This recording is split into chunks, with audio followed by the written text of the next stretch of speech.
Hello, my name is Zachariah Van Siders with Old Man Gaming, and this is another horrible game review. And everybody knows I gotta do the disclaimers at the beginning, so starting us off, I don't make money at this, so you might hear my phone get notified, you might hear a dog bark in the background. I'm not gonna go back and edit it because I don't get paid. Number two, I do not give scored reviews. Video gaming is one of the most subjective forms of art, in my opinion, so you will get an overview of the game, the pros, the cons, in my opinion, and then whether or not I personally am going to stick with the game and continue to play it after the review is done. Finally, disclaimer number three, I don't get a super ton amount of time with these games. A lot of times I don't get to finish them, a lot of times it's only a few hours, and it's a very cursory, everyman look at the game. So if you want an in-depth review, I urge you to look out for other reviews and check out other reviews. Don't just take my word for it. But if you're buying a game, you should listen to multiple reviews anyway. So, that being said, our game today is a game I've been very excited to dig into, very excited to try, and it is Remnant from Ashes. Now, XO19 was a pretty big deal. I'm not going to go into it too in-depth here because this is a review, but they dropped a bunch of games to Game Pass, so I'm going to be reviewing those games for the first time because I could not afford them or was not able to get my hands on a copy before now. So, Remnant from Ashes. What is Remnant from Ashes? Remnant from Ashes is, the way they want to describe it, is it's Dark Souls with guns. You have a character, so it's very methodical, very kind of like a little bit slower paced combat system. And you really have to think about your movements, think about your actions. But instead of doing sword play and sword and shield stuff, it's guns. So, that's how they'd want me to describe it to you. I don't necessarily agree with that statement. Yes, it's hard like Dark Souls. Yes, it has a methodical combat system like Dark Souls. But there's a lot of differences between this one and Dark Souls, and I'll get to that in a minute. Now, the game itself story is a little bit liquid. I don't quite get it. Maybe if I had gotten farther I would, but I don't get the feeling that I would. Basically, you're this guy in a boat in the apocalypse, and you end up on an island, and you start helping these people fight off these monsters. Basically, the entire world has been taken over by these like horrifying monsters, and anywhere outside these very sparse safe zones are these creatures. The principal gameplay mechanic of this is you go out into the world, you kill these monsters, you get scrap, you get iron, you get different crafting materials, you bring them back to the place that you were before, you then upgrade your stuff, you upgrade your equipment, you upgrade your weapons, and then you go back out and you do it again. Usually what it breaks down to is there's kind of like a overworld map thing in the campaign mode. You kind of trudge through that till you find an entrance to a dungeon. The dungeon usually has 2 or 3 levels, which are all increasingly difficult with a lot more enemies, till you get to these things called checkpoints. Checkpoints allow you to fast travel back to previous checkpoints, or they allow you to return to your headquarters to craft. After those 3 checkpoints are hit, you end up in a boss stage fighting a boss who is devastatingly difficult. There's enemies everywhere, they're horrifyingly hard to fight, but killing them gives you a lot of crafting materials, moves you forward in the campaign and the world overall. They put a heavy emphasis on this game on cooperative play. That's worth mentioning before we get into the pros and cons, which this is a huge difference between this game and Dark Souls. Dark Souls, there is not a lot of cooperative play. I mean, yes, there's the passive cooperative where they can leave hints for you and whatnot, but you're never like alongside another Dark Souls guy. At least I don't think there was one that you could ever do that in this. In this one, it's up to 3 players can go into a game, or you can go into theirs, to go through it, shooting bad guys and whatnot. And I gotta say, I feel like this game is made more towards that multiplayer play than it is to the lone wolfing it. Although the developers have said that the lone wolfing it is possible, but again, we're going to talk about that in a second. Now, you don't get a ton of character options in this. It's not like a big individual build. What you get is you have 3 different character archetypes, a long-range sniper type character, a mid-range healer type character, and then a close-range meat shield tank sort of character. You pick those archetypes, they give you your starting weapons, your equipments, your starting traits, and your starting mods. It also kind of helps to decide what kind of mods you will get as you craft mods later. Mods are things you put on guns that almost give you like special powers, like healing or like extended damage, stuff like that.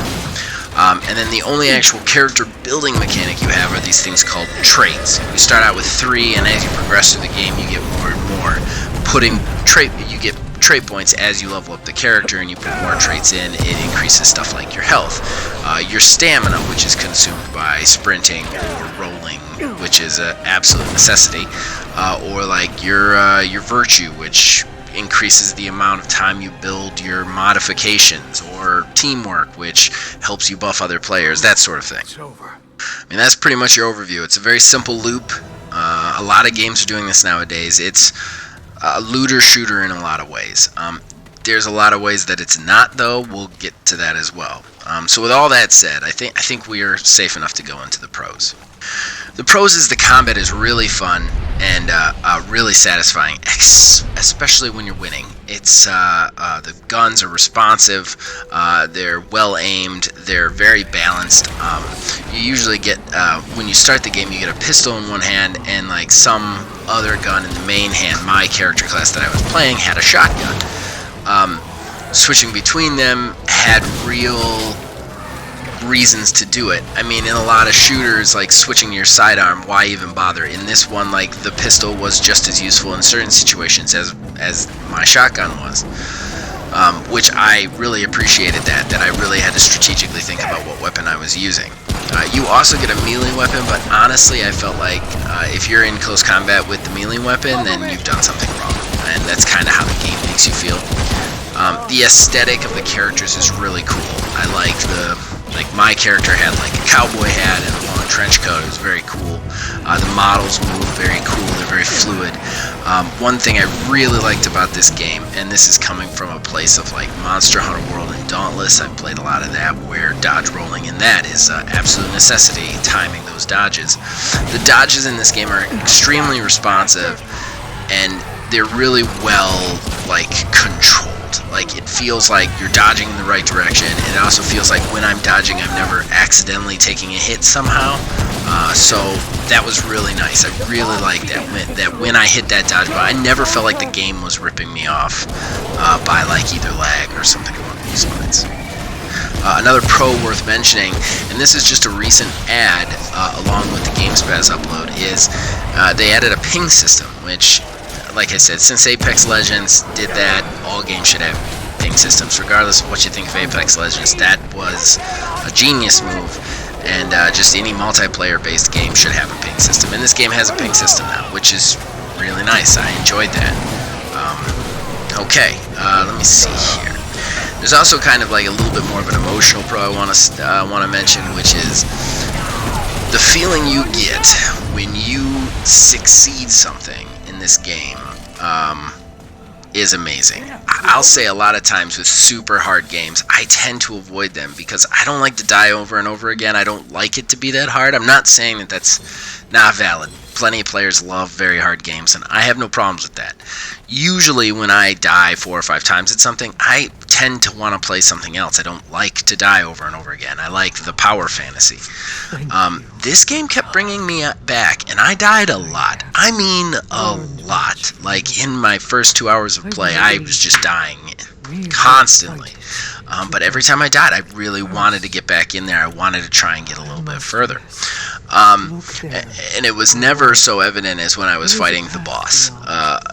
I only got to fight one boss. I only got far enough to fight one boss, and it was absolutely exquisite to go in and fight this guy 16, 18, 20 times. I fought him with people who joined my game, still couldn't get it done, but every time I did, I could see that it was possible, and that kept me kept me around, kept me coming back to try and get it right the next time.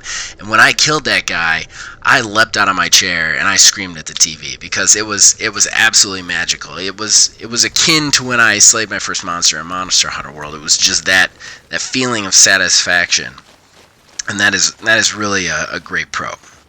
Fortunately, though, now we gotta go negative, and there are some cons to this game, which sucks because I've been really excited about this game for a really long time, and I just haven't been able to.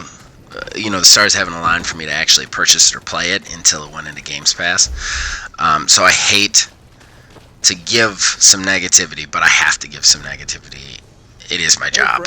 Or at least the job I have assumed by doing these reviews. So con number one, it is not really possible by yourself. I know that I'm sure that there are people out there who can do it.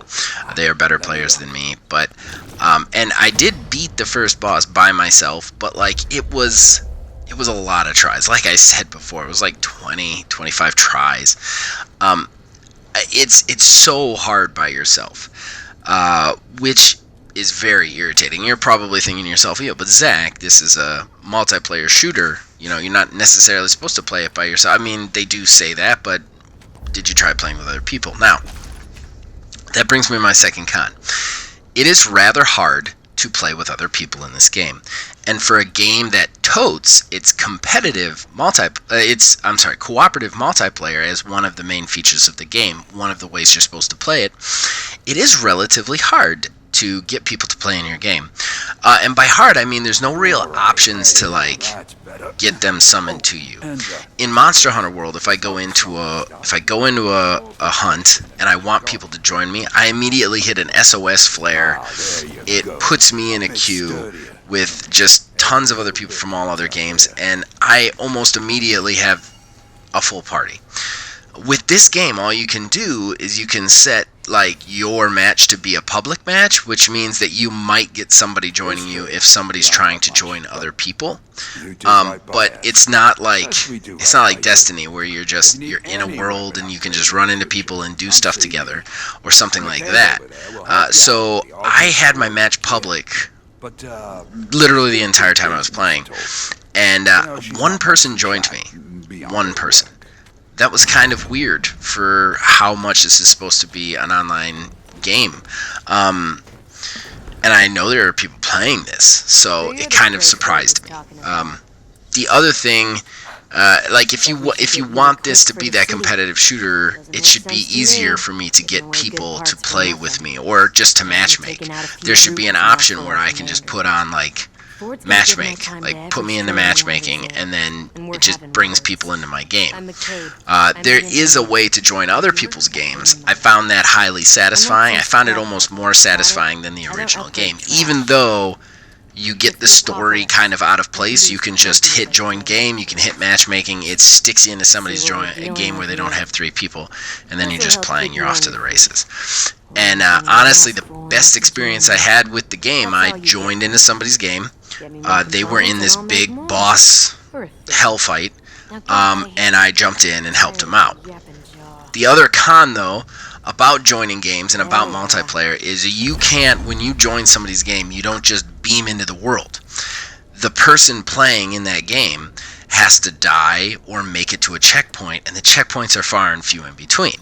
So this isn't that bad if you're in the game with them and you die, like you get it, you got to play. But if you join the game and they're like trotting through a part that isn't particularly hard and they're going to be at for a little bit, you're not going to wait there and watch the guy play for like 20 minutes to get your turn. Like you're just going to like back out and go somewhere else, and that's a little off-putting.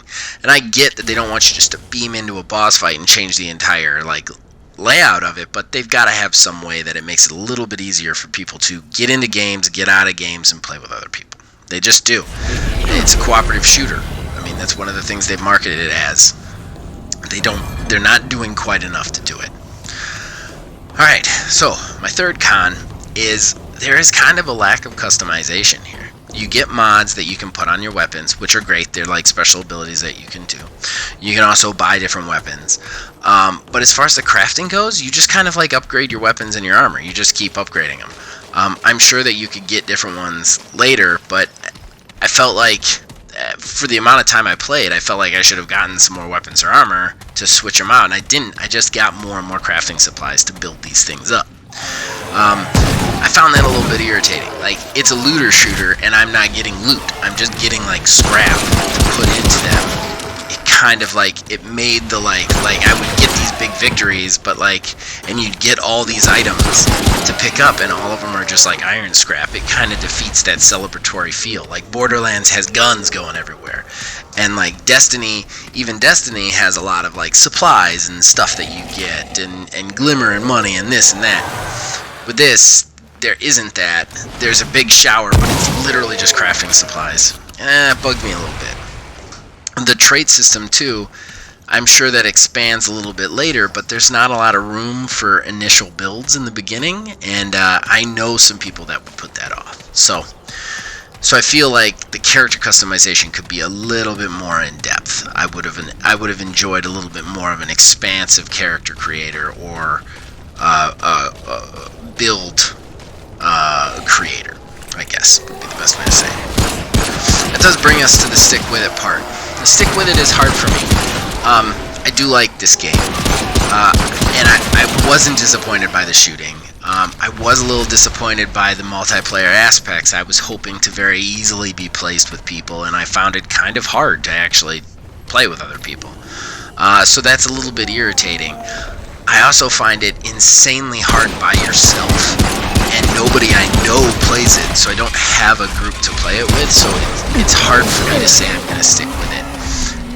But at the same time, I don't want to say I'm not going to stick with it. I know I'm not done with this game, but I don't know how much of it I'm going to play or what it's going to take for me to get sick of it. But so there you go. That's Remnant from the Ashes, and hopefully you guys got something from this. And I hope as long as you guys keep listening to these and watching these, I will keep making them. I'll see you guys next week. Did you enjoy that horrible content? Well, there's more of the horrible content all over this channel. You can check out our horrible podcasts, or you can check out our other horrible reviews. Be sure to subscribe and turn notifications on, and then we'll let you know when horrible products are ready for you to view. You can also do so at Facebook, Old Man Gaming, and then we can notify you in 2 different places. Fun! Also, click any of the links around you to witness some of that horrible programming right now. I mean, why do anything else? It's YouTube.